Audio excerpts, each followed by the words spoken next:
Νομίζω ότι μπορούμε να ξεκινήσουμε. Λοιπόν,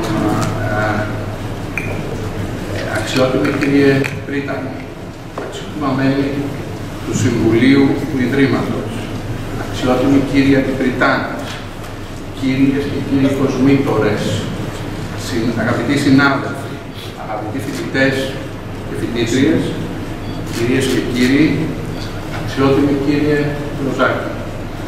Αποτελεί για εμένα ιδιαίτερη χαρά και τιμή να σας καλωσορίσω στη σημερινή τελετή Επιτιμοποίησης, μέσω της οποίας αποδίδεται η οφειλόμενη τιμή σε ένα διαπρεπές μέλος της διεθνούς επιστημονικής κοινότητας, με σημαντική συνεισφορά στην επιστήμη της μηχανικής, αλλά και στην εκπαίδευση, τον καθηγητή και προσφάτως εκλεγέν μέλος της Ακαδημίας Αθηνών, κύριο Ροζάκη.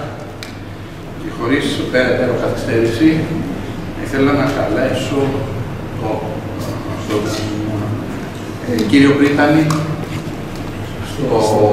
στο βήμα. Κύριε Πρίτανη.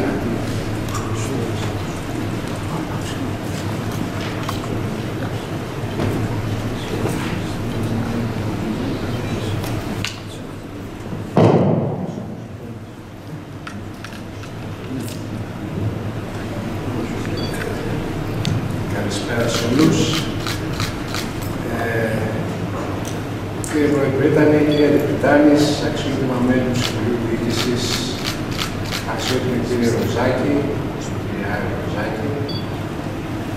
Σήμερα είναι ξεχωριστή μέρα για το Εθνικό Πετσόβιο Πολυτεχνείο, δεδομένου ότι επιτιμοποιείται και κατ' επέκταση γίνεται μέλος της κοινότητας του Πολυτεχνείου, ο εξέχον επιστήμονας, ο οποίος τιμά τη χώρα του και την επιστήμη στο εξωτερικό, ο κύριος Ροζάκης.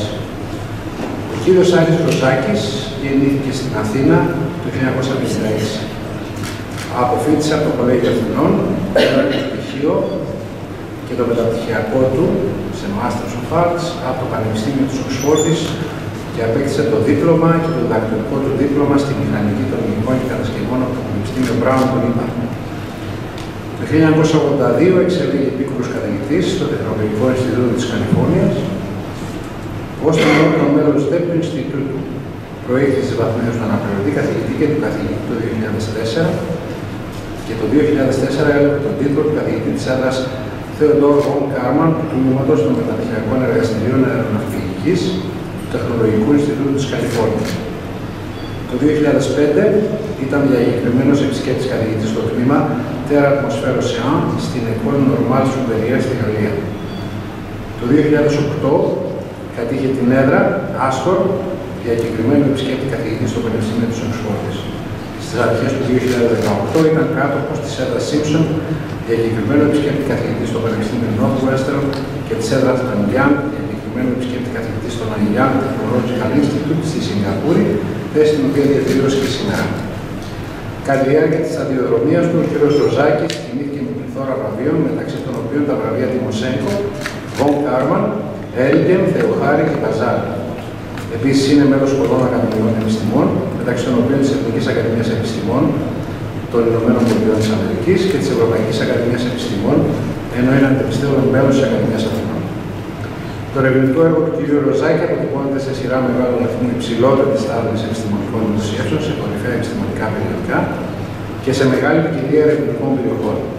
Οι δημοσιεύσεις του έχουν τύχει σημαντικότερη διεθνούς αναγνώρισης, όπως πιστοποιείται από τις περισσότερες από 15.000 αναφορές στην διεθνή βιβλιογραφία.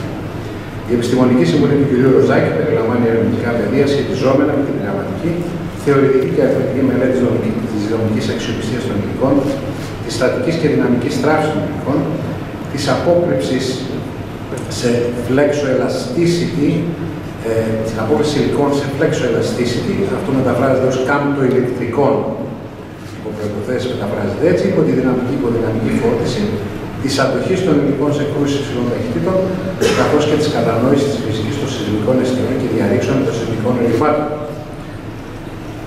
Πολύ σημαντική είναι η συμβολή του κ. Ροζάκη στη μελέτη των ρογμών που διαδίδονται με υπηρετικές ταχύτητες. Ήταν πρωτοπόρος σε αυτό το τομέα. Τελευταία, αλλά τουλάχιστον για το Μετσόβιο, πολύ σημαντικό θέμα είναι η στενή συνεργασία, η στενή σχέση του κ. Ροζάκη και η συνεργασία με το Μετσόβιο Πολυτεχνείο και η συνεργασία του με εξέχοντες επιστήμονες του Εθνικού Μετσόβιου Πολυτεχνείου, όπως ο κ. Κάρης και ο Γιάννης Βαρκουλάκης, και φυσικά με νεότερους συναδέλφους. Σήμερα είναι σημαντική μέρα για το Εθνικό Μετσόβιο Πολυτεχνείο, δεδομένου ότι ενσωματώνει στους κόλπους του τον κ. Ροζάκη. Σας ευχαριστώ πολύ.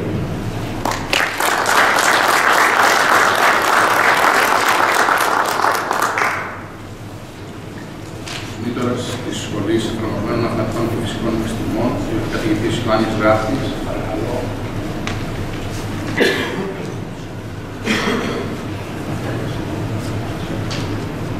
Αξιότιμε κύριε Πρίτανη, αξιότιμα μέλη του Συμβουλίου Διοίκησης, αξιότιμα κύριε Πρόεδρε Πρίτανη, αξιότιμα μέλη της Φιλίτου, αξιότιμη κύριε Πριτάνης, κυρίες και κύριοι αγαπητοί συνάδελφοι, αξιότιμο μέλος της Ακαδημίας Αθηνών και διακεκριμένα καθηγητά του Τεχνολογικού Ινστιτούτου της Καλιφόρνια, κ. Ροζάκη. Ως εκτελών χρέη κοσμήτωρα, μεταφέροντας τα αισθήματα της σχολής και το εκλεγμένο κοσμήτωρα καθηγητή κ. Κουρκουλή, που πρόσφατα εξελέγει σύμβουλος και μετακινείται στο Συμβούλιο Διοίκησης του Εμφε, θέλω να πω ότι είναι ιδιαίτερη τιμή και χαρά για τη Σχολή Εφαρμοσμένων Μαθηματικών και Φυσικών Επιστημών του Εμφε, που με τη σημερινή τελετή ολοκληρώνεται η διαδικασία απονομής του τίτλου του επίτιμου διδάκτορος του Εθνικού Μετσόβιου Πολυτεχνείου στον καθηγητή Αεροναυπηγικής και Μηχανολογίας στο Τεχνολογικό Ινστιτούτο της Καλιφόρνια και τακτικό μέλος της Ακαδημίας Αθηνών, στην προκηρυχθήσα έδρα επιστήμη των σύγχρονων υλικών, μάκρο, μίκρο, ανατομική αδοχή κόπωση, στην πρώτη τάξη των θετικών επιστημών κ. Ροζάκη. Δεν είμαι ειδικός για να αξιολογήσω το έργο του κ. Ροζάκη, για το οποίο βέβαια έχει ενημερωθεί η Σχολή Εφαρμοσμένων Μαθηματικών και Φυσικών Επιστημών από την περιστατωμένη εισήγηση του τομέα μηχανικής προς τη Γενική Συνέλευση της Σχολής, η οποία εγκρίθηκε ομόφωνα και διαβάστηκε ως εισήγηση της Σχολής στη Σύγκλιτο, που έχει και τον τελικό λόγο επί των σχετικών προτάσεων των σχολών και η οποία επίσης ομόφωνα ενέκρινε την εισήγηση αυτή. Ακόμη όμως και ένας μη ειδικός ανατρέχοντας στο έργο του κ. Ροζάκη, διαπιστώνει τη σημασία των εφαρμοσμένων μαθηματικών και της φυσικής στην επίλυση των προβλημάτων μηχανικής, στα οποία η συμβολή του κ. Ροζάκη είναι ιδιαίτερα σημαντική. Για μένα προσωπικά είναι τιμή να κάνω αυτή τη σύντομη αναφορά σε έναν κορυφαίο επιστήμονα, ο οποίος ξεκινώντας από σπουδές μηχανικού, επεξέτεινε το επιστημονικό πεδίο του σε ένα πλούσιο φάσμα μελετών από τη δυναμική των σεισμικών φαινομένων μέχρι τα φαινόμενα ελαστικής καταπώνησης, σε λεπτά ημένια και γενικότερα μικροηλεκτρομηχανικά συστήματα, τιμώντας και με αυτόν τον τρόπο την έδρα Θεοδόρ von Karman, την οποία επαξίως κατέχει κατά αναλογία του von Karman μαθηματικού μηχανικού αεροδιαστημικής, που δραστηριοποιήθηκε κυρίως στους τομείς της αεροναυπηγικής και της αστροναυτικής, αλλά και της φυσικής, συμβάλλοντας και στη μελέτη των ηλεκτρονιακών ιδιοτήτων των κρυσταλλικών υλικών, όπου οι τυπικές συνοριακές συνθήκες von Karman αποτελούν τη βάση απόδειξης του θεωρήματος του Bloch. Με ενδιαφέρον επίσης διαπιστώνει ένας φυσικός όπως εγώ στα επιστημονικά επιτεύγματα του κ. Ροζάκη τη χρήση παραδείγματος χάρη της οπτικής ανάλυσης Fourier για τη μελέτη των πεδίων παραμόρφωσης και μηχανικών τάσεων, όχι μόνο σε μακροσκοπικές δομές και κατασκευές που αποτελούν τυπικά παραδείγματα εφαρμογών μηχανικού, αλλά και σε μικροσκοπικές δομές και λεπτά ημένια με εφαρμογή στη μικροελεκτρονική και τα μικροελεκτρομηχανικά συστήματα, εφαρμογές που δίνουν την ευκαιρία σε έναν καθηγητή μηχανικής να εμφανιστεί σε αφιερωματικό τεύχος του Ingenious, με φόρμα, κεφαλοκάλυμα και ποδονάρια καθαρού χώρου, όπως οι τεχνολόγοι της μικροελεκτρονικής. Αποτελεί επιπλέον τιμή το γεγονός ότι μέλη του τομέα μηχανικής της σχολής μας έχουν και πρόσφατα ερευνητική συνεργασία με τον κ. Ροζάκη.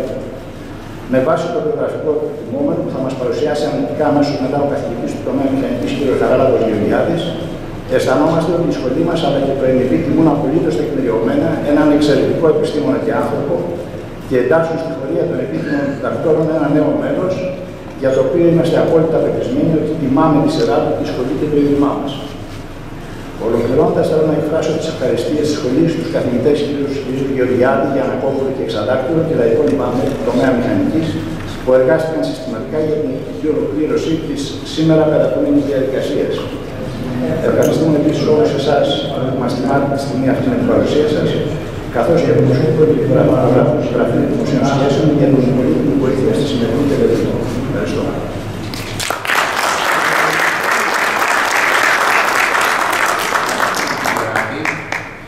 Για την παρουσίαση του έργου του τιμόμενου, καλώ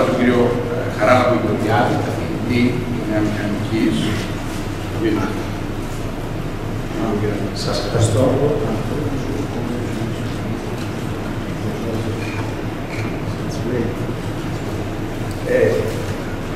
Αξιότιμοι κύριε Πρίτανη, αξιότιμοι κύριοι Αντιπριτάνης, κύριοι σύμβουλοι του Συμβουλίου Διοίκησης, κύριοι κοσμήτορες, κύριοι ακαδημαϊκοί, κύριε πρώην Πρίτανη, αξιότιμοι κύριε Ροζάκη, κυρίες και κύριοι. Με μεγάλη χαρά και ιδιαίτερη τιμή μετήχα στην Επιτροπή που συνέταξε την εισήγηση προς τη Σχολή Εφαρμοσμένων Μαθηματικών και Φυσικών Επιστημών για την απονομή στον καθηγητή κύριο Ροζάκη του τίτλου του επίτιμου διδάκτορα του Εθνικού Πολυτεχνείου στην περιοχή της Μηχανικής. Η εισήγηση αυτή συντάχθηκε μαζί με τους συναδέλφους μου στον τομέα Μηχανικής, τους κυρίους Γιαννακόπουλο και Εξαδάκη.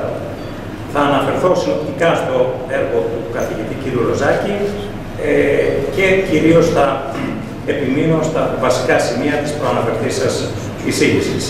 Άλλωστε, στοιχεία του βιογραφικού του ήδη αναφέρθηκαν από τον κύριο Πρίτανη και ως εκ τούτου δεν θα αναφερθώ στις σπουδές και τις ακαδημαϊκές θέσεις που κατήχε. Πριν περάσω όμως στην παρουσίαση του επιστημονικού του έργου, θα ήθελα επίσης να υπογραμμίσω ότι ο κύριος Ροζάκης έχει εκτενές και σημαντικό διοικητικό έργο στο Ινστιτούτο Τεχνολογίας της Καλιφόρνια, όπου υπηρέτησε μεταξύ των άλλων ως κοσμήτορας επί εξαετία της Πολυτεχνικής Σχολής Μηχανικών και Εφαρμοσμένων Επιστημών, επιβλέποντας τα 8 τμήματα της σχολής αυτής. Επί σειρά ετών δε υπήρξε μέλος του γνωμοδοτικού συμβουλίου του Jet Propulsion Laboratory, του ονομαστού εργαστηρίου αεροδιαστημικής, μέσω του οποίου το California Institute of Technology συνεργάζεται με την NASA. Από την άλλη πλευρά, το εκπαιδευτικό έργο του κ. Ροζάκη είναι εκτενέστατο, έχει διδακτική εμπειρία περίπου 45 ετών και έχει διδάξει πολλά βασικά αλλά και εξειδικευμένα μαθήματα μηχανικής των υλικών, όπως μηχανική του συνεχούς μέσου, ελαστικότητα, μηχανική των θράψεων και διάδοση κυμάτων στα υλικά. Ως προς το ερευνητικό έργο του τώρα, αυτό εκπονήθηκε κυρίως αυτοδύναμα και σε συνεργασία με τους μεταπτυχιακούς φοιτητές του. Ο κύριος Ροζάκης έχει επιβλέψει τις εργασίες 27 διδακτόρων και 18 μεταδιδακτόρων συνεργατών του, 15 δε εκ των πρώην φοιτητών του είναι ήδη καθηγητές πανεπιστημίων. Επίσης έχει συνεργαστεί με γνωστούς επιστήμονες μηχανικής αλλά και άλλων επιστημονικών περιοχών, όπως για παράδειγμα οι καθηγητές Φρέντ, Νόουλς, Ορτής, Σουρές, Καναμόρη, Βαρδουλάκης, Συνολάκης και Γιαννακόπουλος. Τα ερευνητικά ενδιαφέροντα του κ. Ροζάκη αναφέρονται σε φυσικά προβλήματα με διάφορες κλίμακες, μήκος και χρόνου, από την κλίμακα υποδιαιρέσεων του μικρού του μέτρου, για παράδειγμα λεπτά ημένια, μαγνητοφλέξο-ηλεκτρικά υλικά, επίσης, έως αυτή των εκατοντάδων χιλιόμετρων, για παράδειγμα μήκη διαρρήξεως σεισμικών ρηγμάτων. Καθώς επίσης από την κλίμακα του μικροδευτερολέπτου, για παράδειγμα προσκρούσεις από κινούμενα στο διάστημα με υψηλές ταχύτητες σώματα, αντικείμενα, έως αυτή των πολλών ετών που είναι η περίπτωση ερπόντων, σεισμικών ρηγμάτων και τεκτονικών διαδικασιών. Η φύση της ερευνητικής εργασίας του υπήρξε κατά βάση διεπιστημονική και βρίσκεται στο μετέχμιο μεταξύ βασικής επιστήμης και τεχνολογικών εφαρμογών. Επικεντρώθηκε δε στην εφαρμογή των αρχών της μηχανικής του συνεχούς μέσου, αλλά και θεωριών της αντοχής και θράσης των υλικών σε διάφορα πεδία όπως επιστήμη των υλικών, αεροδιαστημική, επιστήμες μηχανολόγων και πολιτικών μηχανικών, εφαρμοσμένη φυσική, γεωφυσική και σεισμολογία. Ενδεικτικά αναφέρονται μερικές περιοχές της ερευνητικής δραστηριότητας του καθηγητή κ. Ροζάκη. Προβλήματα ταχείας θράψεως των υλικών και συνθήκες ακινητοποίησης ταχαίως κινουμένων προμών. Μελέτη των διαδικασιών μετατροπής μηχανικού έργου σε θερμότητα με εφαρμογές στη μεταλλοτεχνία και τις διακρίσεις υψηλής ταχύτητας. Μια άλλη περιοχή επίσης είναι η ανάπτυξη νέων οπτικών πειραματικών μεθόδων, καθώς και η σχεδίαση και κατασκευή θερμικής κάμερας πλήρους πεδίου, η οποία μπορεί να δίνει έως και 1.000.000 καταγραφές ανά δευτερόλεπτο. Οι τεχνικές αυτές εφαρμόστηκαν τόσο για τη ζώνη τόσο για τη μελέτη ζωνών αστοχία σε κράματα χάλιβα, αλουμινίου και τιτανίου, όσο και για την κατανόηση προβλημάτων που σχετίζονται με το φυσικό φαινόμενο της κρούσης σωμάτων κινουμένων με εξαιρετικά υψηλές ταχύτητες. Οι εφαρμογές εδώ αναφέρονται στην προστασία δορυφορικών και διαστημικών κατασκευών από πρόσκρουση μικρομετεωρητών και διαστημικών συμπριμάτων. Επίσης, ανέπτυξε τη μέθοδο συμβολομετρίας που ονομάστηκε αισθητήρας βαθμίδας συνεκτικού φωτός και η οποία εφαρμόστηκε κατόπιν στη μελέτη θράψεως κεραμικών, μεταλλικών και συνθέτων υλικών. Άλλες επίσης σημαντικές περιοχές έρευνας του κ. Ροζάκη είναι οι εξής. Η δομική αντοχή και η θερμική κόπωση λεπτών μεμβρανών σε ημιαγωγούς. Εδώ υπάρχουν εφαρμογές στη βιομηχανία της μικροηλεκτρονικής, όπως αναφέρθηκε και εδώ κ. Ράτη, και της οπτοηλεκτρονικής. Επίσης, η δυναμική απόκριση μαγνητοφλεξοηλεκτρικών υλικών με εφαρμογές στις ανανεώσιμες πηγές ενέργειας. Και τέλος, η μελέτη των σεισμών, τόσο με προσομοιώσεις στο εργαστήριο, όσο και τη μελέτη των λεγόμενων υπερδιατμητικών σεισμών, που είναι άλλωστε και το αντικείμενο της σημερινής του διάλεξης. Το έργο του καθηγητή κ. Ροζάκη περιλαμβάνει περί τις 220 δημοσιεύσεις έγκριτα διεθνή περιοδικά, περί τις 370 ανακοινώσεις σε συνέδρια.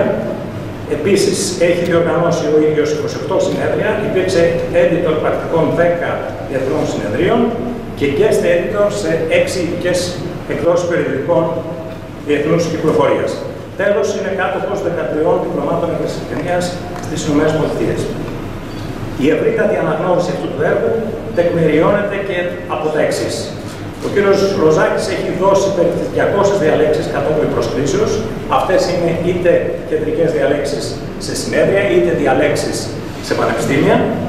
Τιμήθηκε επίσης με πληθώρα βραβείων, όπως ήδη αναφέρθηκε, μεταξύ των οποίων τα βραβεία του Μουζέκο, Φον Κάρμαν, Έριχεν, Θεοχάρη και Μπαζάν, και είναι μέλος πολλών ακαδημιών, μεταξύ των οποίων προσφάτως της Ακαδημίας Αθηνών, της Εθνικής Ακαδημίας Επιστημών των Ηνωμένων Πολιτειών, της Εθνικής Ακαδημίας Μηχανικών των Ηνωμένων Πολιτειών και της Ευρωπαϊκής Ακαδημίας Επιστημών. Οι δημοσιεύσεις του έχουν λάβει περί τις 16.000 αναφορές με δείκτη H70 στο Google Scholar. Συνοψίζοντας, ο καθηγητής κ. Άρης Ροζάκης έχει διαγράψει μια λαμπρή επιστημονική σταδιοδρομία. Η διεθνής παρουσία του και το ήθος του αναμφίβολα τιμούν τη χώρα μας. Είναι δε παράδειγμα για τους νέους επιστήμονες.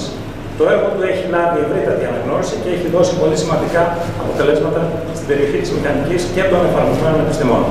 Ο κ. Ροζάκης διατηρεί τη μακρό χρονικό διάστημα στενούς δεσμούς με τον τομέα μηχανικής της Σχολής Εφαρμοσμένων Μαθηματικών και Φυσικών Επιστημών και επίσης με την Ελληνική Εταιρεία Θεωρητικής και Εφαρμοσμένης Μηχανικής.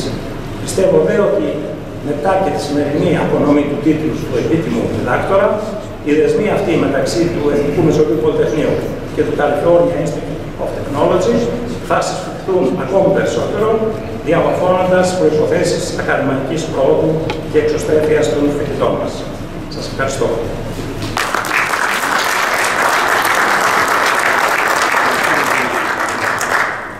Για τη διαδικασία αναγόρευσης, θα καλείται ο κύριος Κοσμήτωρας της Εμφε, ο κύριος Ιωάννης Ράτης, για να αναγνώσει το ψήφισμα της σχολής.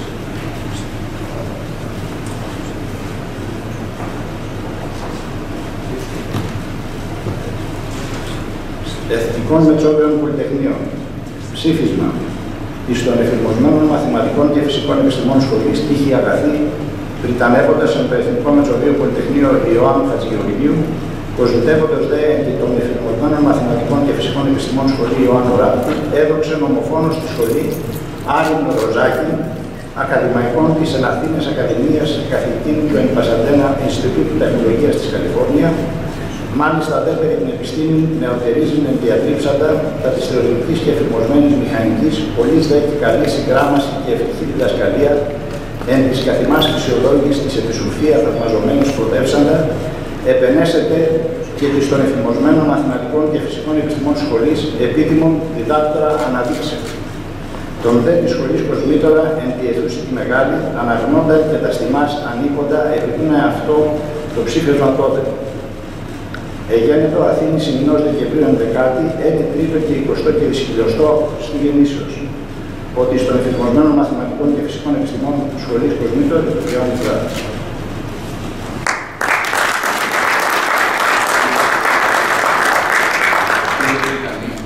Για την ανάγνωση του κειμένου της εκκλήσεως.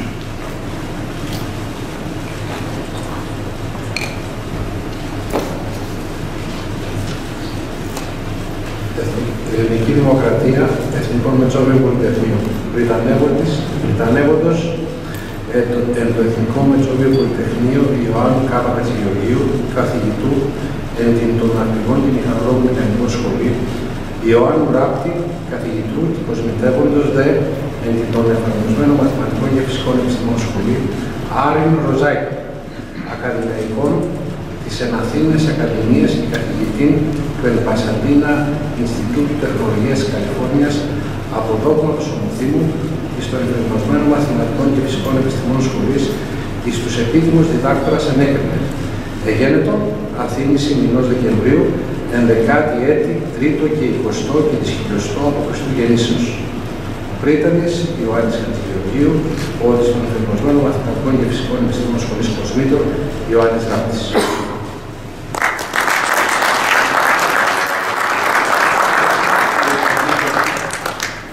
Για την ανάγνωση του κειμένου της αναβολής.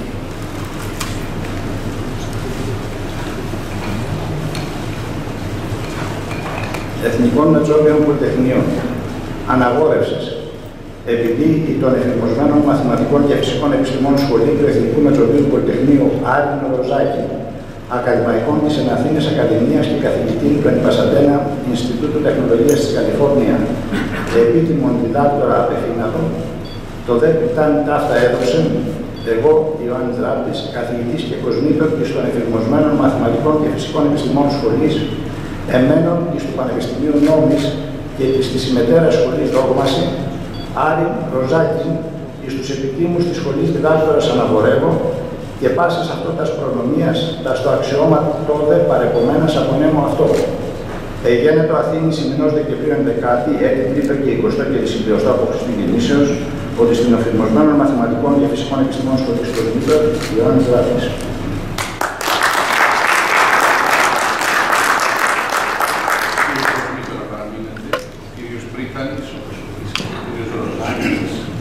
Παρακαλώ για την τελευταία ένδειξη του χρόνου.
Κύριε Ροζάκη, παρακαλώ.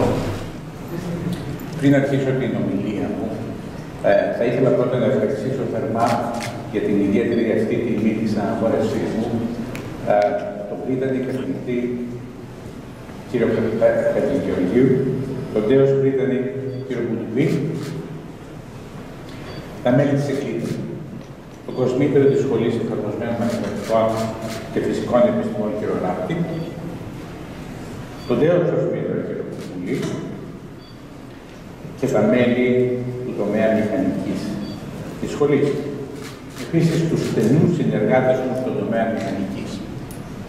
Και βέβαια, όλους εσάς που ήρθετε, τους φίλους και τους συναδέλφους που ήρθετε σήμερα για να με ακούσετε. Σας ευχαριστώ ξανά από βάθος καρδίας. Σήμερα θα ήθελα να αρχίσω με ένα κλασικό μάθημα μηχανικής των θράψεων. Έχω το λέει, ο σκοπός μου είναι να αναλύσω πώς η καταστρεπτική ισχύς ενός σπάνιου τύπου ρογμών υψηλής ταχύτητας που λέγονται υπερδιαθμητικές ελληνικά και superseer αγγλικά, πιθανόν να είναι υπεύθυνες για το φωνικό σεισμό, τα αποτελέσματα του φωνικού σεισμού του Καραβαναράς της Ανατολίας της 6ης Φεβρουαρίου του 2023. Πρωτού συνεχίσω, πρέπει να πω ότι σήμερα έχω την άδεια του κύριου Πρίτανη να αρχίσω να μιλάω αγγλικά, γιατί αν δεν το κάνω αυτό, φοβάμαι ότι θα είναι πολύ δύσκολο για μένα, αλλά πιθανόν και για εσάς, γιατί θα σας κρατήσω τουλάχιστον μέχρι τα μεσάνυχτα. Οπότε, με την άδειά σας, αλλάζω την πρώτη σελίδα για την κανονικά. Και όπως είπα, σήμερα θα σας μιλήσω για την ισχύ των υπερδιαθυμητικών αυτών των ρογμών που λέγονται στις ιστορίες. So, the next thing I would like to do is spend a little bit of time saying a few words about my collaborators from the United States and my collaborators from Greece and Turkey. So, let me start with Professor Ahmed Elbana from the University of Illinois and his student, Chukwizal, and his former student, Mohammed Abdelmajid, who is now a postdoctoral fellow at Caltech. They have been collaborating with us for many years on a number of projects, including one with Professor Sinolaitis, who is sitting in the audience, on tsunamis. But the team was actually in place when the destructive earthquake of Caravanas happened on the 6th of February. Remember, actually, looking at the great news in the evening of the 5th, Sunday the 5th, and immediately seeing dramatic pictures. But we had the team ready to react there. Now, very soon afterwards, Professor Gazetas from the National Technical University of Athens, who's also sitting in the audience, and his team joined forces with us, and a Turkish seismologist called Emfe from the University of Istanbul joined the team. Now, these two gentlemen to the right were very important in actually, they knew the reality on the ground. They were very important in guiding us, basically anchoring us in reality. So before I continue, I would just like to express my condolences to the Turkish and Syrian people for the horrific loss of life and infrastructure, and also thank the Turkish Disaster and Emergency Management Presidency for setting up such a dense network of instruments, but also making the data immediately available, even as things were unraveling. That was very important. So, a few words about the first images that came out of in the news from the earthquake. It ruptured, the earthquake ruptured 300 kilometers of the East Anatolian fault that I will call EAF here. And that was the first earthquake that was a 7.8 magnitude, huge earthquake. 9 hours later, there was a second earthquake in an adjacent fault. Today, I'm going to actually concentrate on the first event only. The second one is very interesting too, but this is the one that actually created the sequence, so to speak, by readjusting the tectonic stresses. When you see things like that, even if you don't know where they are from, when you see devastation of this magnitude that happened in 70 seconds, then you wonder, is this level of destruction expected 240 kilometers away from the epicenter? This picture is 240 kilometers away from the epicenter. Usually you expect things of this type to be close to the epicenter. These are the first photographs that I remember seeing. Now, a few more things about the generalities of the earthquakes. The main shock lasted about 70 seconds. Overall, the earthquake sequence resulted in horrific human losses and a confirmed death of almost 60,000 people. And actually, we believe that there are more. And 1.5 million left homeless, devastating huge number of cities and making the earthquake the 5th deadliest of the 21st century. Damages of about 119 billion.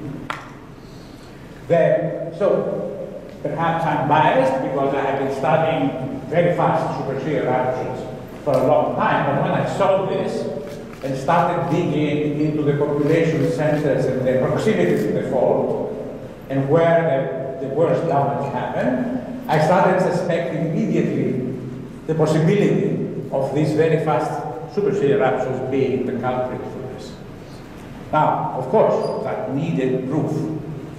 In order for me to weave the story behind this, I will have to take you to the area and give you an idea about the tectonic setting. I am an engineer, so when I see these lines that are the faults, I see weak interfaces. And between various masses, this one here is the Arabian plate moving against the Anatolian plate. And here's the Aegean. And the lines are the rough. The blue line, for example, blue solid line, is the Anatolian fault. The North Anatolian fault is here, and the East Anatolian fault is here. So, the North Anatolian fault is to you from the 1999 earthquake in Izmit, Nicomedia. That was also a supershear one, and I had the chance of working on it also back then. In East Anatolian fault, the two epicenters are here and there. I'm going to actually discuss this earthquake here, not the second one that followed. These dots that you see are actually the biggest subsequent earthquakes.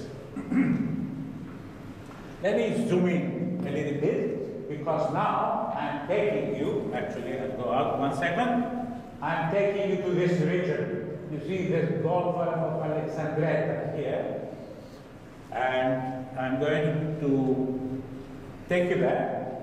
And again, the fault lines are illuminated by the aftershocks that are the gray dots. So here is the fault, the red line.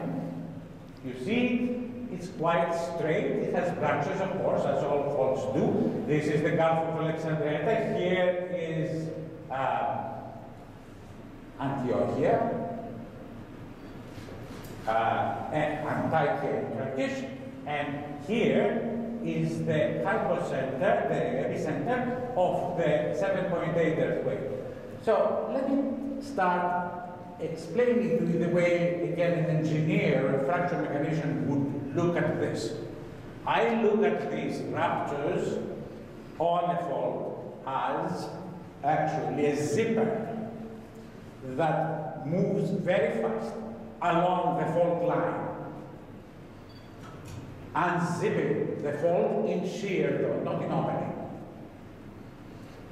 So you have a weak line, the fault line here, which is the red line, and something happens, and a zipper starts propagating with very high speeds.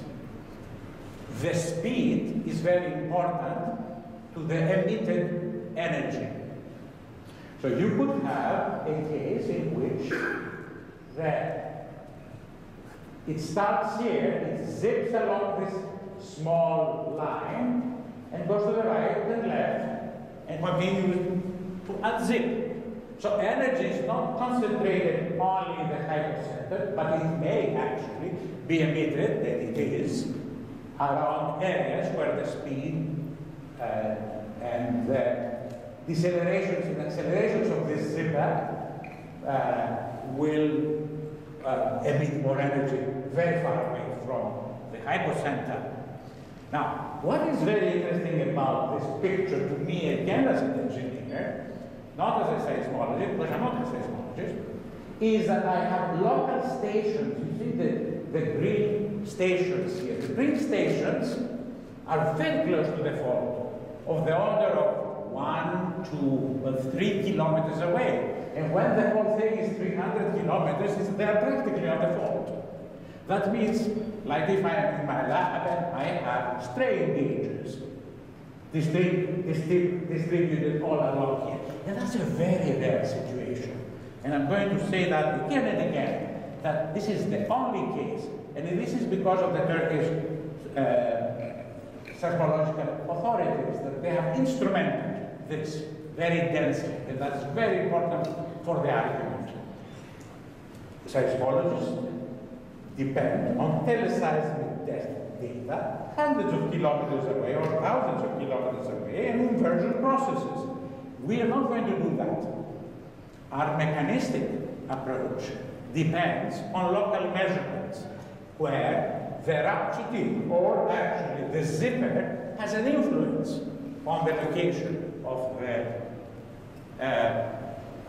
measurement. So here now is another issue. Here is the distribution of the density of population near the fault. Again, Gulf of Alexandria. This is Antakya, which is Antiochia Epirondou. You see that a lot of these cities around here are known to us from history. So Karmanras, which gave the name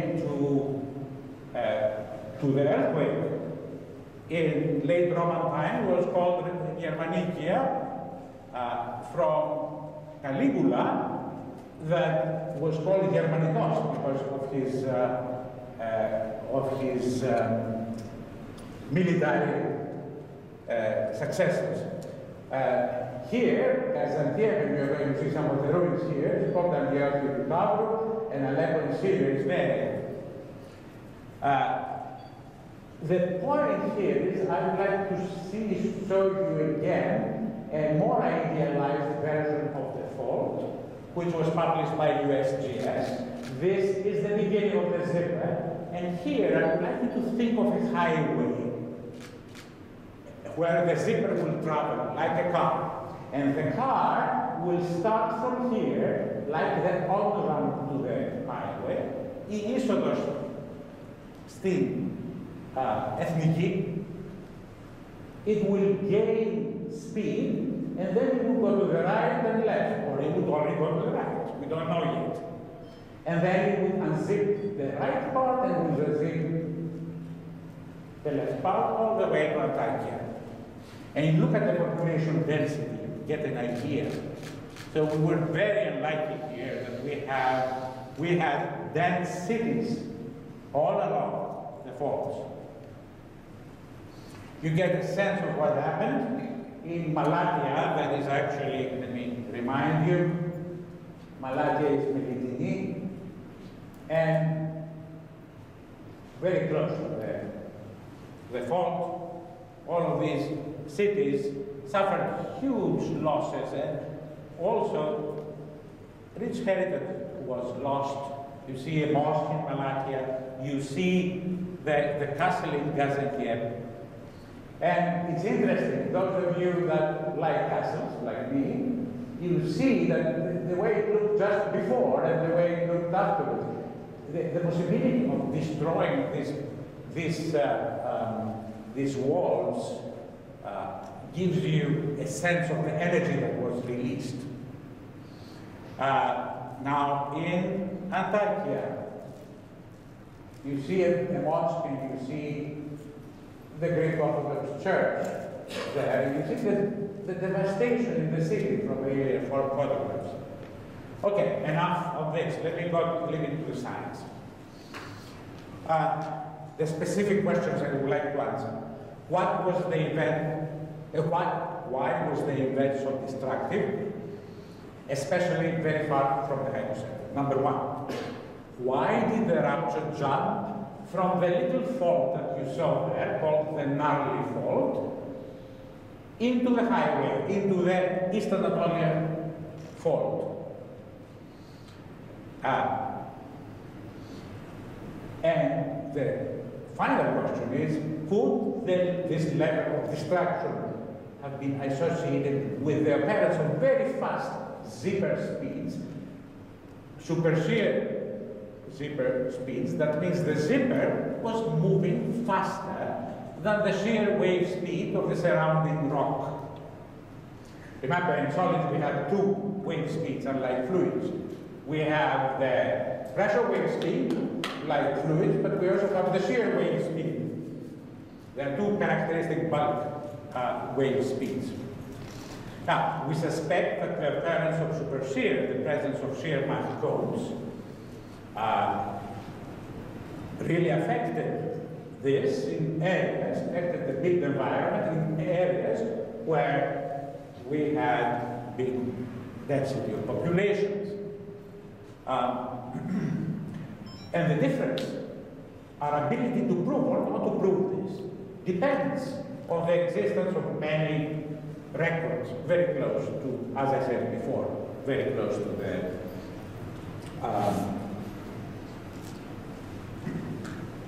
the fault lines. So here is a more realistic view of the fault line. What we know is the earthquake starts here, unzips, and something happens in the junction. But we have a lot of stations. We have a few here, and then all along, and I've chosen only the ones that are very close. We have a lot of measurements to constrain the models.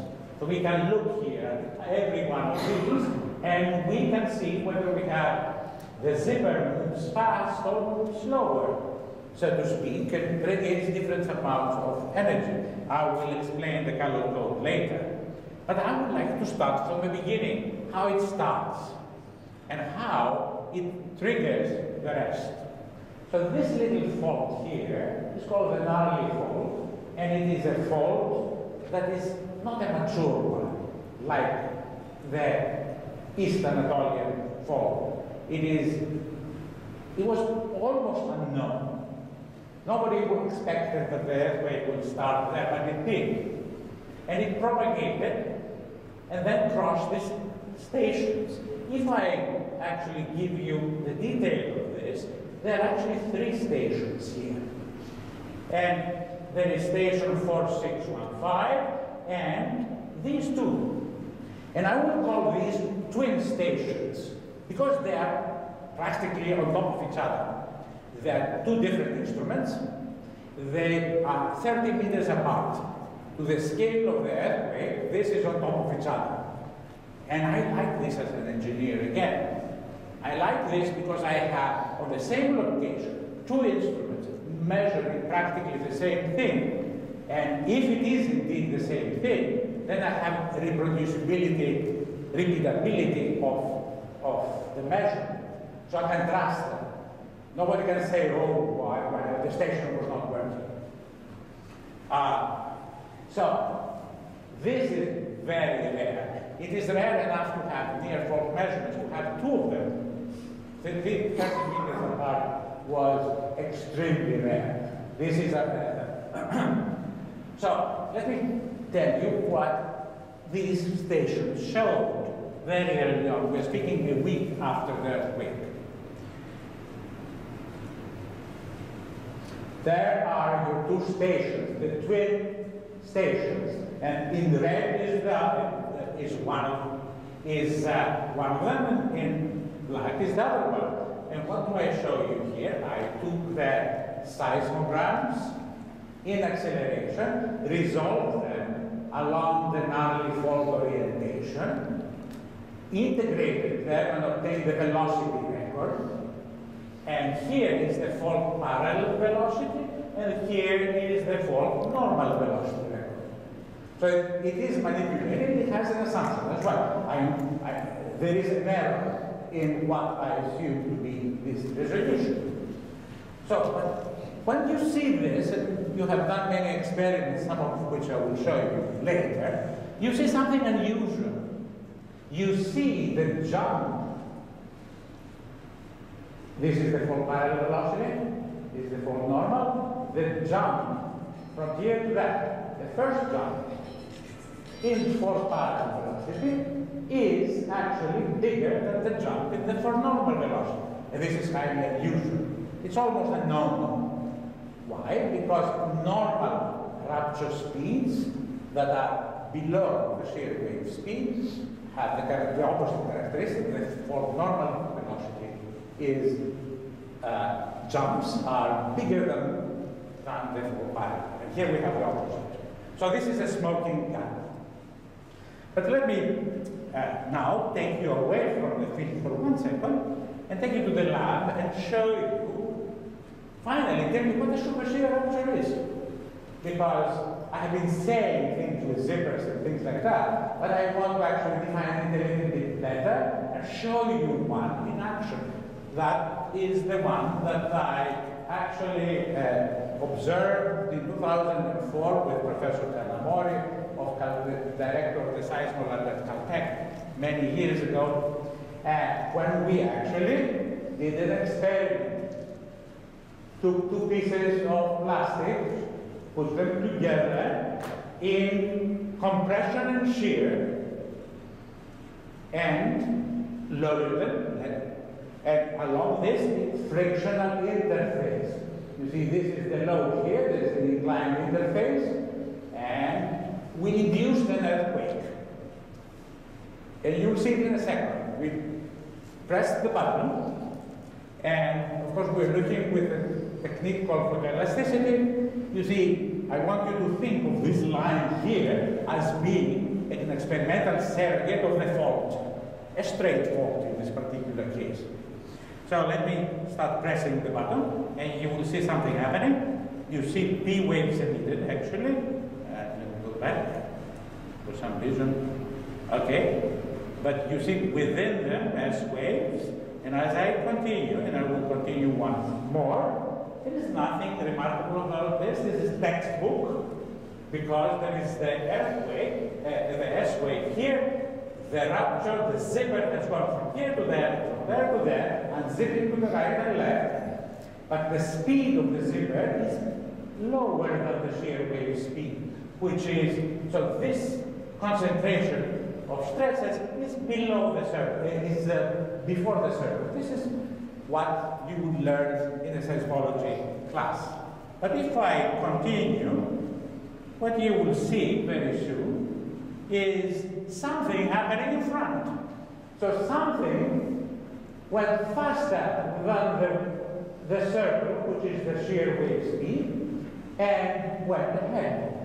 Here, creating this triangle. This triangle is a clear demonstration of the existence of a Mach cone, but it's not a pressure Mach cone like in a supersonic aircraft. It is a shear Mach cone because of concentration of shear waves when the disturbance goes faster than a characteristic wave speed, in this case the shear wave speed. So this is the thing that I want you to have in mind. Here is the schematic of the formation of a Mach cone, because the tip here, the zipper, is exceeding the shear wave speed. Now, what would happen if I have a building next to this zipper, and this is a magnification of what I had before. You see the circle is here, but now I've exceeded it. And here I have this mat cone in the Earth's surface, hitting a building. A different response than the one that you would expect under normal circumstances of the building. So a little bit of this you should have in mind. It is the particle velocities for parallel and for normal. That would be different than the classical case. So let's move on. You can do a lot of theory with this. When you have a dislocation that is nucleated here that meets a shear wave with various characteristics, but if this dislocation starts moving to the right because of the Doppler effect, you see concentration of the pileup of the wavelets here, and the normal velocity is dominant. And that happens when the speed has not exceeded the shear wave speed. But when this speed of the arrow here starts moving, the zipper starts moving with higher speed than the shear wave speed, if that is possible, what you see is the formation of mat cones, and depending on the speed regime, I don't have time to actually go to Y here, but once you are in what is called the stable rupture speed regime, the velocity is higher than the square root of 2cs and less than the pressure wave speed, then actually the fault parallel component becomes bigger than the fault normal. And this comes out of theory. It's not only an experimental observation.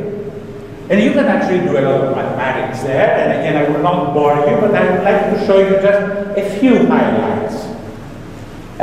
Suppose you have a pulse, a shear pulse that is propagated, this pulse here, unzips, moves like this along the fault. If you have a pulse like this, first of all, the shock waves would have an angle theta, which is related to the ratio of the shear wave speed and the rupture speed. And this is very similar to what happens in aeroplanes. It's the ratio of the peak wave speed to the speed of the aeroplane. The shock waves in a missile that goes supersonically in aeroplanes. But here it's in Earth. The other thing that you can prove, that independent of the frictional law that is operant here, there is a geometrical, almost a dynamic mechanics issue that basically says that the slip function, what is the slip function? Is the functions that tell you the form of the velocity jump across the fall. This is propagated along the shock waves, and it's translated in jumps, deltas, in fault parallel and fault normal velocity. And that's what you see if you are standing here with a seismometer. So, but why am I interested in this? I'm interested in this because I have a very simple analytical relation of the jump in the fault parallel over the jump in the fault normal velocity dependent on the rupture speed, according to theory, and independent of frictional law. So can I use it? And that's the point. And I will use it in a second, but not quite yet. Just wanted to actually show you the fact that if you do a numerical calculation, this is a numerical calculation, and those are numerical calculations, and those are experiments with digital image correlation. This is a classical sub-Rayleigh or sub-shear rupture, and you see the fault normal velocity is dominant. The arrows are up, down. When it goes very fast, the arrows are horizontal, which the theory says, but it's nice to see it experimentally as well. But I want to go more deeply into the experiment, and this is the new version of the lab, not a photoelastic one anymore, but with a technique called digital image correlation that gives us full field. and allows us to actually go and measure things point-wise. So we don't depend on one seismometer or one strain gauge, but we have a full field. And I don't want to go into the details of the lab, but I want to show you this movie. This is a rupture that is propagating left to right, an experimental rupture, and at this point it actually becomes faster. It transitions from subradial to superserial. Here is the fall parallel velocity, and here is the fall normal velocity. You see the dominant vertical. And what you see here is the fall parallel and the fall normal, measured at the green point just below. Then interface, let me rerun it for 1 second. So you see, I'm here, the thing is coming, the zipper is coming, and I have a fall parallel and a fall normal velocity. And this is a laboratory specimen this big, and this is to the right, is the field. This is the field measure. And qualitatively, you could see that this, and this, and this, and this are similar. And it happens only near the transition.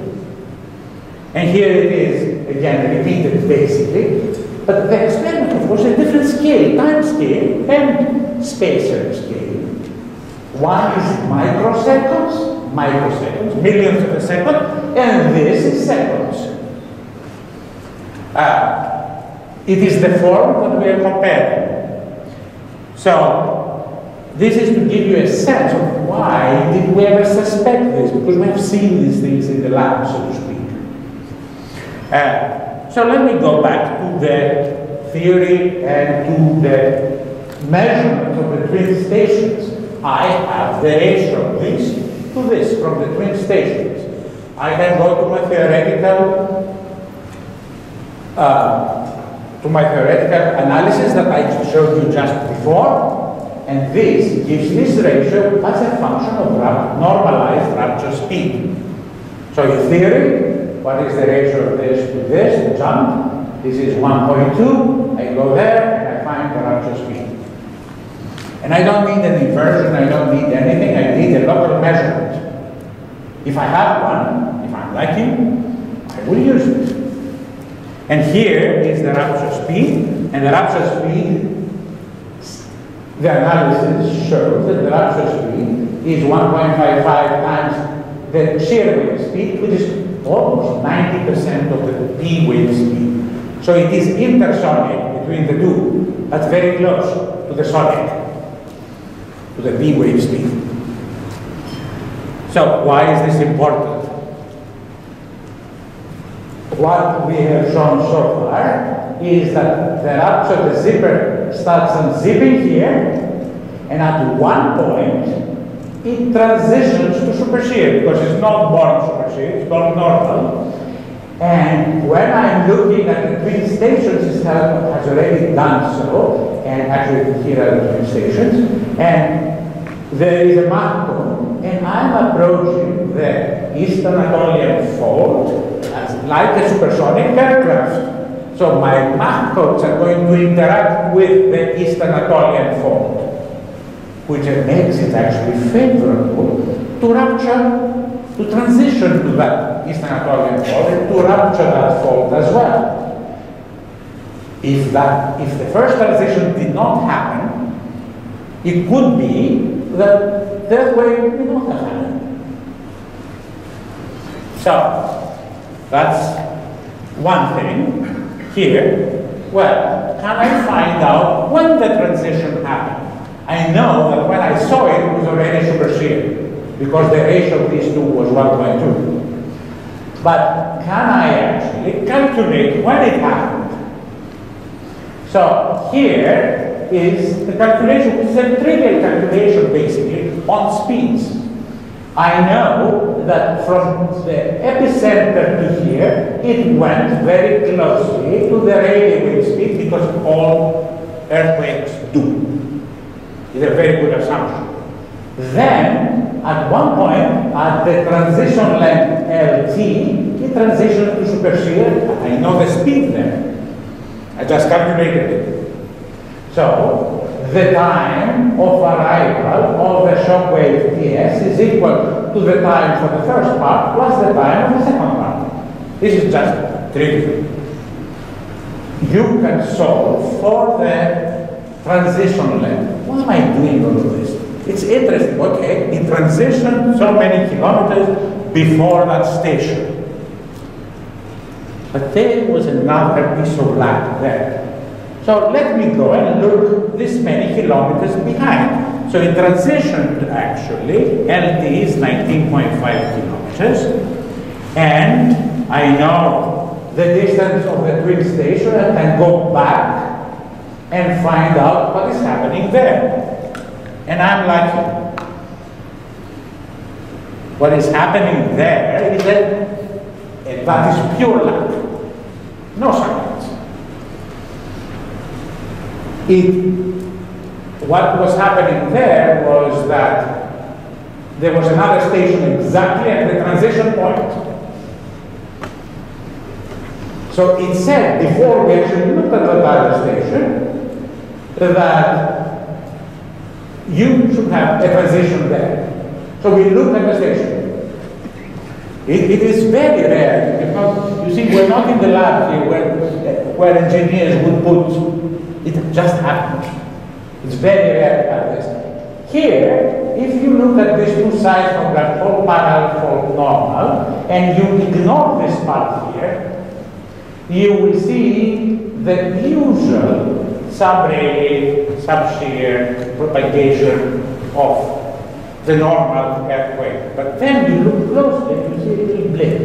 And that little blip is the new super shear rupture that is just being generated in front. It's exactly at the transition. This is the first ever recording of a transitioning rupture from, not from an experiment, not from theory, not from numerical calculation. We have seen all of these, but from the field, is the first time.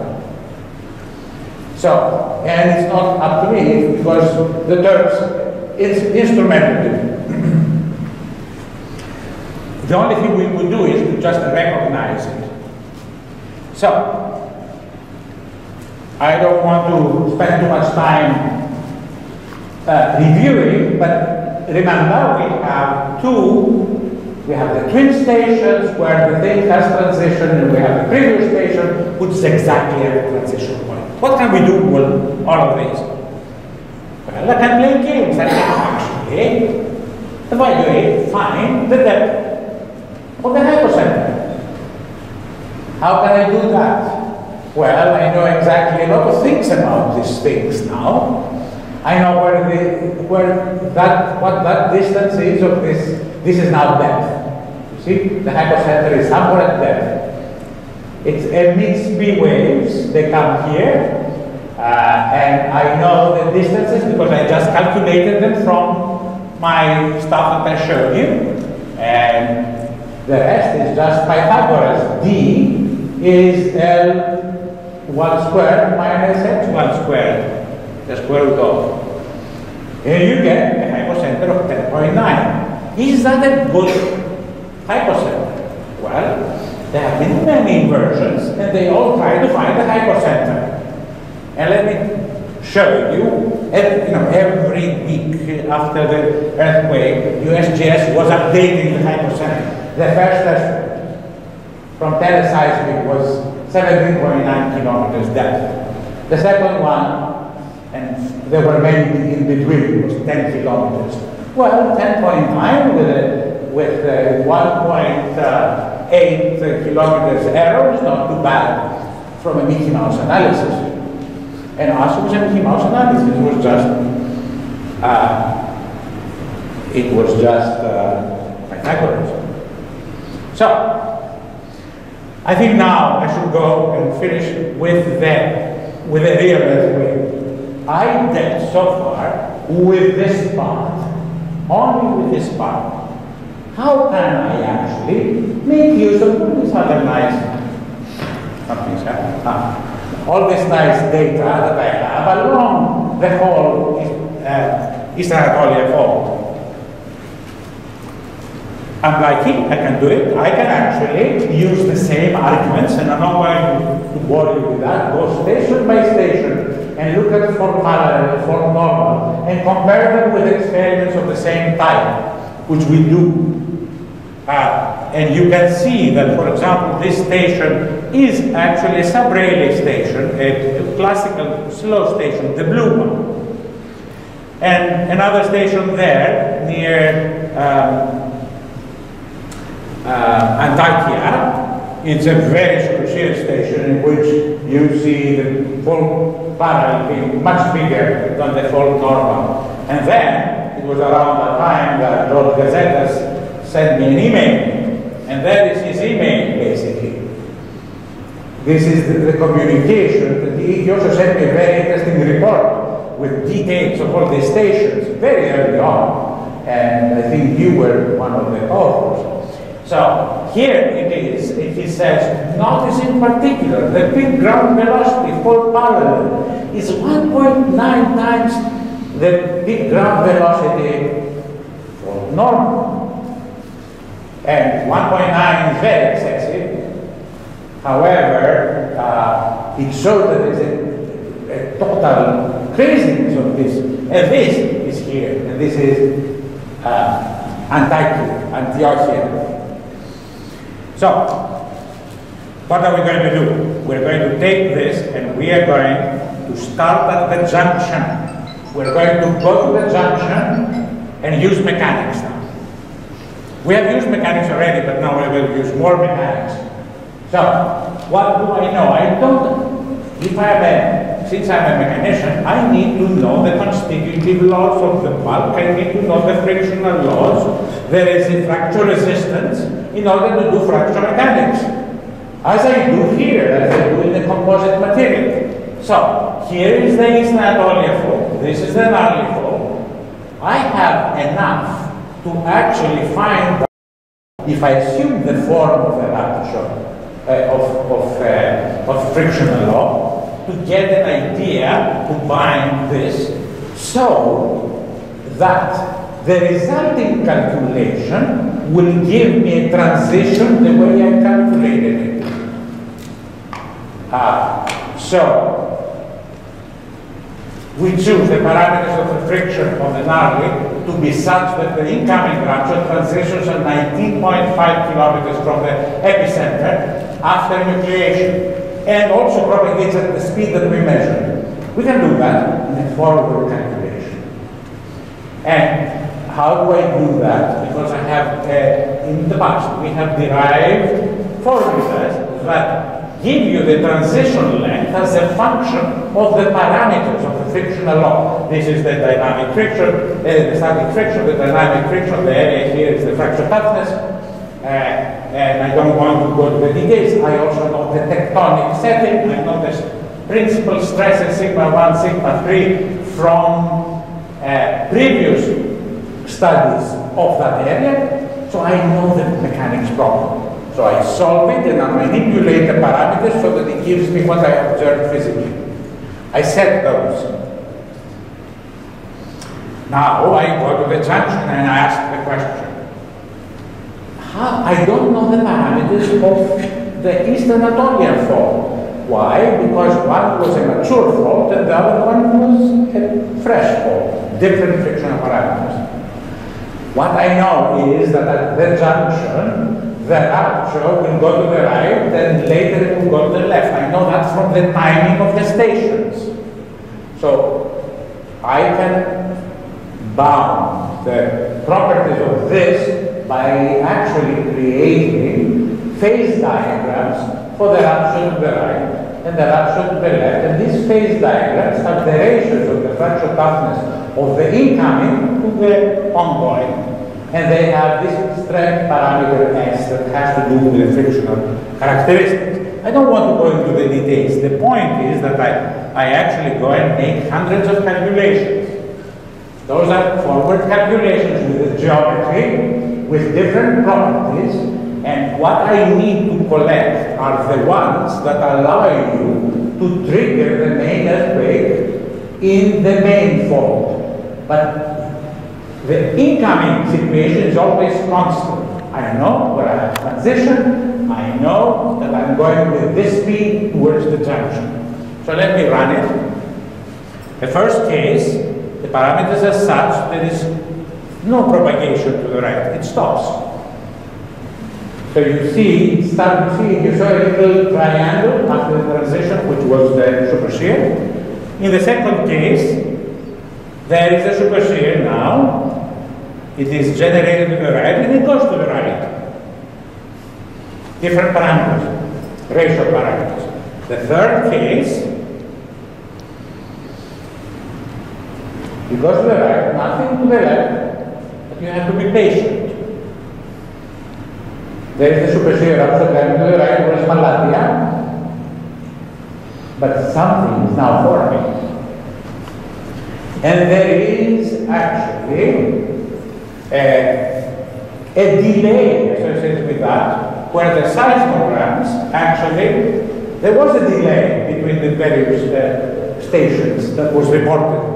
So here we are. This is a painful window, and perhaps AI could help us here, building a digital twin of this so that we can actually pinpoint this greatly, but this allowed us to pinpoint the situation and now have the parameter space bound for the entire, and now I can run a calculation for the whole thing.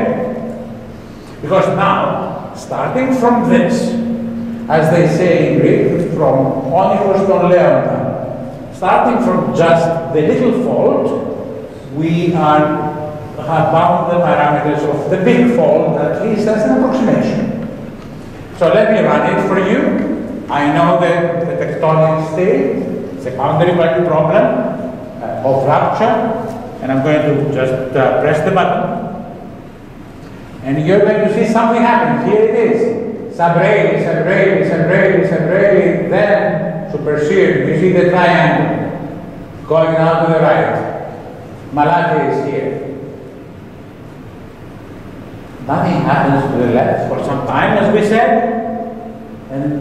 but you will see it if you wait. Coming to the left, Sabrelli again. Karamanarax is here.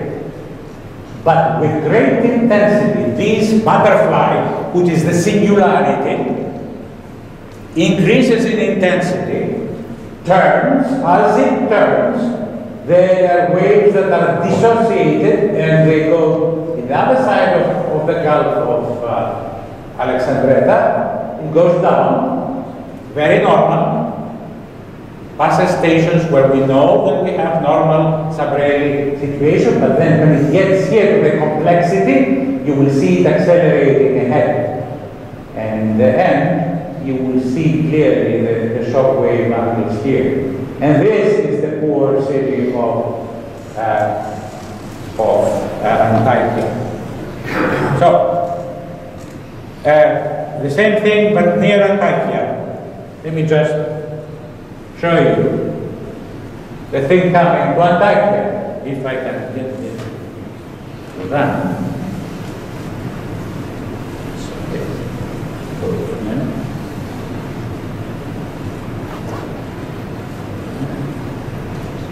For some reason, I don't find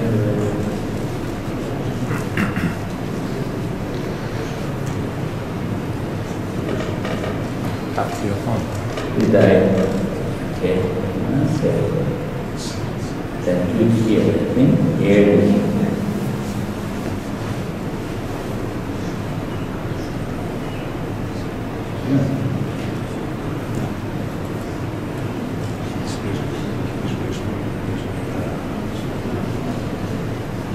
You see it coming?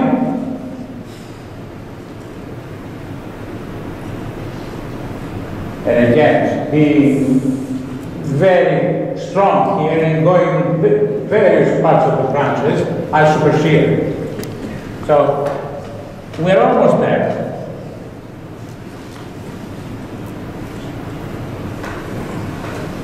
Why is this important?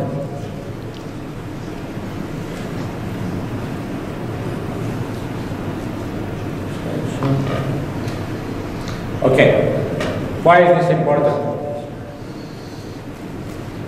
Partially, the existence of these shock waves may explain this, especially in places like Antarctica. Now, there are other issues, because in mechanics we have the two sides of the equation. We have the resistance of the structure and we have the loading. And there are two different things, and people confuse them.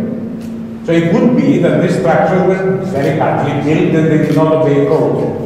And I'm sure they were. But that doesn't make it less likely that the loading was also very high. So to prove this, I'm going to give you a demonstration of a building. It's a numerical demonstration, however, it's based on the design of a building that exists in Los Angeles. And this is something that I did some years ago with a colleague of mine from civil engineering. And here is the building that we studied has an address in Los Angeles. I will not tell you the address. And I'm going to take this. It has a particular characteristic that makes it more vulnerable, I will admit. The center of resistance and the center of mass do not coincide, so it's torsional modes. And I'm going to put two types of things. I'm going to assume that the building is in Antarctica, 3 kilometers away from the fault, and I'm going to say, okay, if the earthquake was subgradient normal, this would be the shaking. If the earthquake was super shear, this would be the shaking. And let's see what happens. So here is the building, and let me orient you.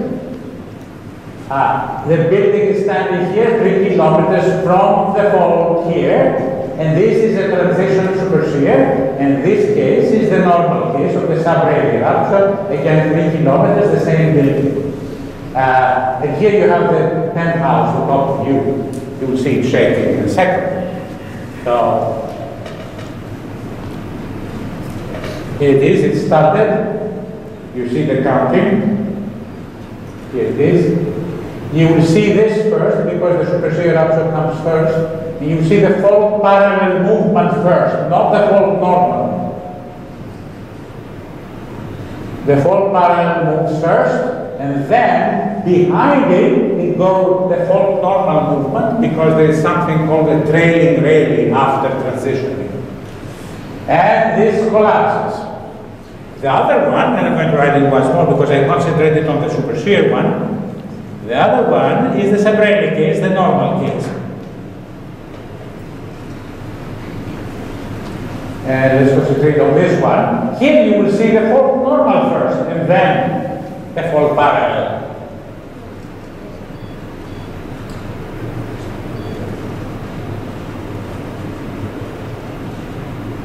And it's actually quite more benign. The fault normal, and there will be some fault parallel, but this survives.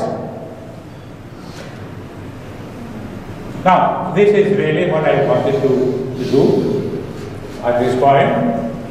Give you an idea about this kind of methodology. And I wish that we had more data near the faults. I wish my colleagues in California would actually put more seismographs along or optical fibers or anything, or GPS stations with higher resolution than we have now. So because this kind of thing could be complementary to the type of things that Dr. Gannas does with inversions. Their inversions are great, but the small details, for example, in the gnarly fault, cannot necessarily be obtained in great, because, you know, all the information is from the far field. Something is lost in the inversion. Another issue that we have in all of this, it may look cute, but there is very much more complex. Our analysis are basically two-dimensional. So the thing that we have been doing now, and this is for the future work, is to give you a sense of, I would like to apply the same kind of techniques though, but based on three-dimensional calculations of faulting. And on the top, what you see here is a rupture being generated, a three-dimensional 20-kilometer fault, transitioning to super shear in 3 dimensions. And if you see on the top, you see very similar things. but you don't understand completely what comes from where in the three-dimensional structure. So you have to be able to go and to play the same similar games with three-dimensionality, with complexity, with wave structure, actually wave speed structure, in depth, kings, jogs, and other things. This is what I wanted to say at this point. Thank you.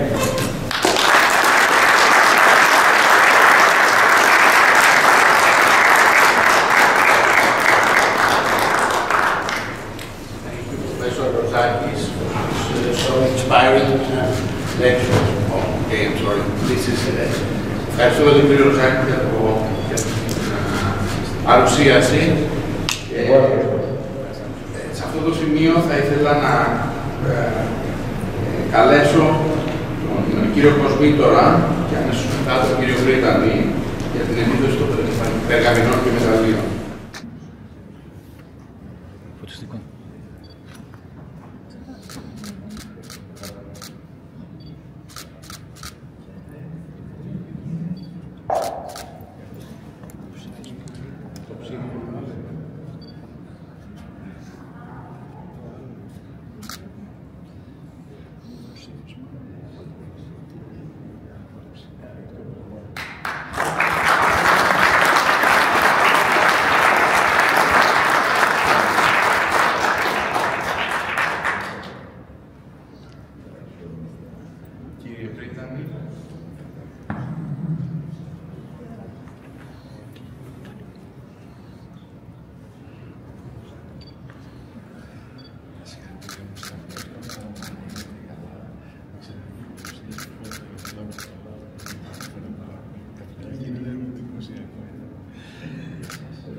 Thank you.